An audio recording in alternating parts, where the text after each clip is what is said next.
अमित शाह ने कहा था कि वो खालिस्तान आंदोलन को बढ़ने नहीं देंगे। इंदिरा गांधी ने भी ऐसा ही किया था। अगर ऐसा हुआ तो आपको इसका खामियाजा भुगतना पड़ेगा। ये सनसनीखेज दावा करा था खालिस्तान समर्थक वारिस पंजाब दे प्रमुख अमृतपाल सिंह ने। वही अमृतपाल सिंह जो अब पंजाब पुलिस की गिरफ्त में है और अब उसके किए धरे का हिसाब चुकता होने की बारी है। इसी अमृतपाल सिंह की मौजूदा गतिविधियों की वजह से ही आजकल खालिस्तान भी एक बार फिर सुर्खियों में है। इस शो में आज आप वाकिफ होंगे अमृतपाल सिंह और खालिस्तान से जुड़े कुछ ऐसे ऐतिहासिक तथ्यों से जो बेहद हैरत अंगेज और मार्मिक हैं। कहानी की शुरुआत होती है 29 दिसंबर 1929 से, जब लाहौर में कांग्रेस का अधिवेशन शुरू हुआ। इसमें मोतीलाल नेहरू ने पूर्ण स्वराज की मांग की। कांग्रेस के इस मांग का 3 समूहों ने विरोध किया। पहला, मोहम्मद अली जिन्ना की मुस्लिम लीग। दूसरा, भीमराव अंबेडकर की अगुवाई वाला दलित समूह। तीसरा, मास्टर तारा सिंह का शिरोमणि अकाली दल।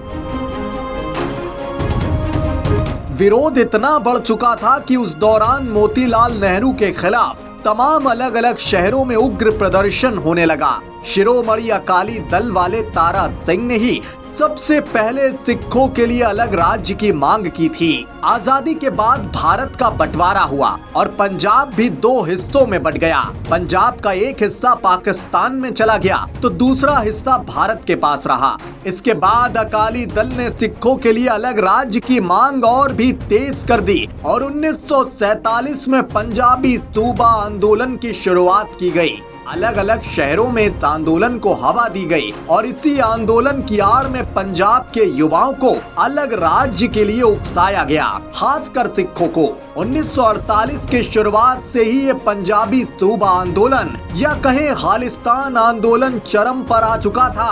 अलग राज्य को लेकर यह आंदोलन एक लंबी अवधि तक लगातार चले, पूरे 19 साल तक। आखिरकार 1966 में तब की प्रधानमंत्री इंदिरा गांधी ने इस मांग को मान लिया और पंजाब को 3 हिस्सों में बांट दिया।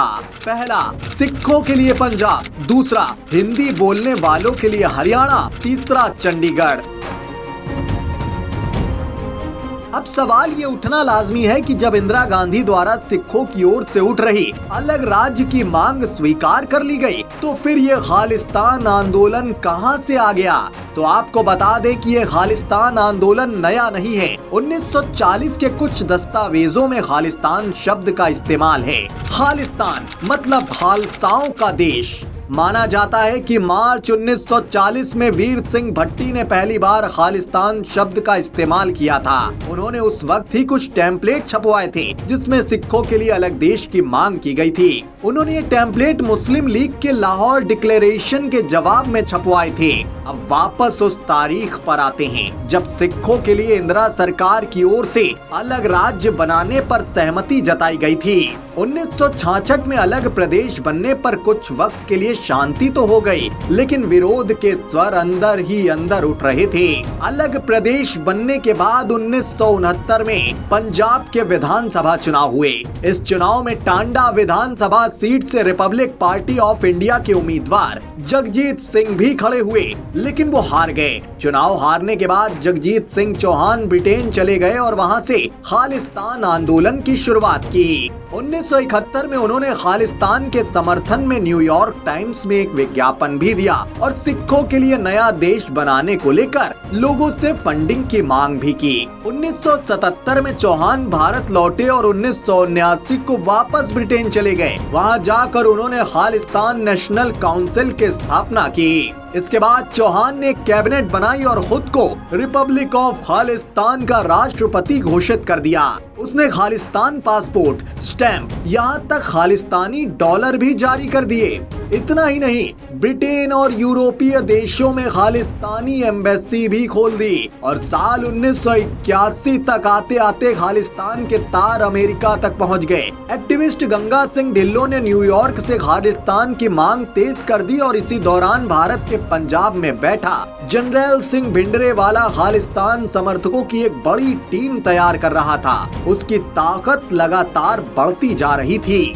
भिंडरावाले अकालियों का गरीबी था और निरंकारियों का कट्टर दुश्मन। और 80 के दशक में भिंडरावाले की ताकत बढ़ते ही खालिस्तान आंदोलन को अब तक का सबसे ज्यादा बल मिला। ये वो वक्त था जब पंजाब में हिंसक घटनाएं चरम पर थीं। 1981 पंजाब केसरी के संस्थापक लाला जगत नारायण की हत्या। 1983 पंजाब पुलिस के डीआईजी SS अटवाल की गोली मारकर हत्या। ऐसी तमाम हत्याओं के पीछे भिंडरावाले का ही हाथ था। इस बीच भिंडरावाले ने स्वर्ण मंदिर पर जाकर कब्जा कर लिया और वहीं पर अपना ठिकाना बना लिया और सिख धर्म की सर्वोच्च संस्था अकाल तख्त पर अपने विचार रखने शुरू कर दिए। स्वर्ण मंदिर में रहकर ही भिंडरावाले ने समूचे पंजाब में आतंकी गतिविधियों को अंजाम देना शुरू कर दिया। कहा जाता है कि जल्द भिंडरेवाला बंदूक के दम पर अलग खालिस्तान की घोषणा करने वाला था। इस नाजायज आंदोलन और पंजाब में लगातार बढ़ते खून खराबे को रोकने के लिए अब भिंडरावाले पर कड़ी कार्रवाई जरूरी थी। भिंडरावाले को स्वर्ण मंदिर से गिरफ्त में लेने के लिए इंदिरा सरकार ने 1984 में ऑपरेशन ब्लू स्टार की रणनीति बनाई। सैन्य commander major general KS Brar की अगुवाई में 1984 में ऑपरेशन ब्लू स्टार की शुरुआत की गई। 1 जून 1984 सेना ने स्वर्ण मंदिर की घेराबंदी शुरू कर दी। पंजाब से आने जाने वाली रेलगाड़ियों को रोक दिया गया। बस सेवाएं पूरी तरह से बंद, फोन कनेक्शन काट दिए गए और विदेशी मीडिया को राज्य से बाहर जाने को कहा गया। 3 जून 1984 समूचे पंजाब में कर्फ्यू का ऐलान हुआ। 4 जून 1984 सेना ने तड़के सुबह से ही स्वर्ण मंदिर में गोलियां बरसानी शुरू की। अगले दिन बख्तरबंद गाड़ियां और टैंक भी स्वर्ण मंदिर पहुंच गए। भीषण खून खराबा हुआ। और 6 जून 1984 ये वो तारीख है जब भिंडरेवाला को सेना ने मार गिराया।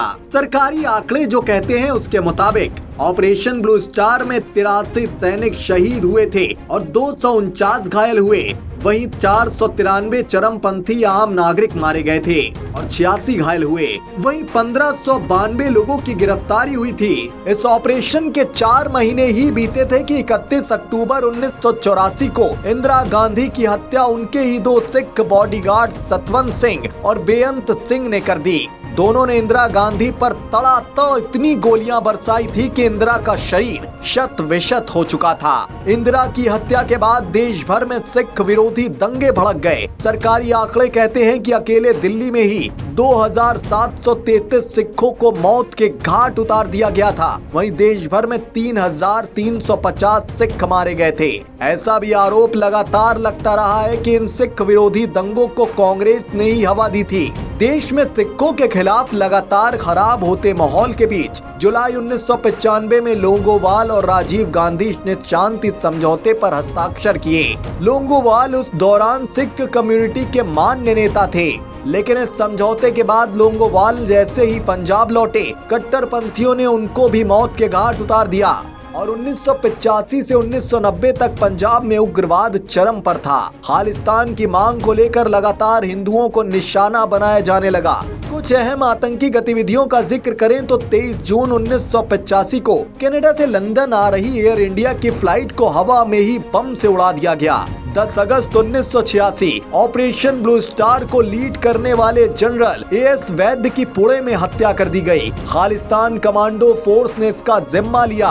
31 अगस्त 1995 को सुसाइड बॉम्बर ने खुद को बम से उड़ा लिया CM बेअंत सिंह की कार के पास। इसमें बेअंत सिंह की मौत हो गई। 1995 के अंत तक वैसे तो देश के अंदर से चरमपंथियों का सफाया कर दिया गया था शासन और प्रशासन की ओर से, लेकिन इसके अलग अलग नेटवर्क भारत छोड़कर देश के बाहर अपना ठिकाना बना चुके थे। साल 2007 में एक NRI cab driver Gurpatwant Singh Pannu ने सिख फॉर जस्टिस संगठन बनाया। इसको लेकर दावा किया गया कि ये संगठन सिख दंगा पीड़ितों को न्याय दिलाने के लिए बनाया गया है।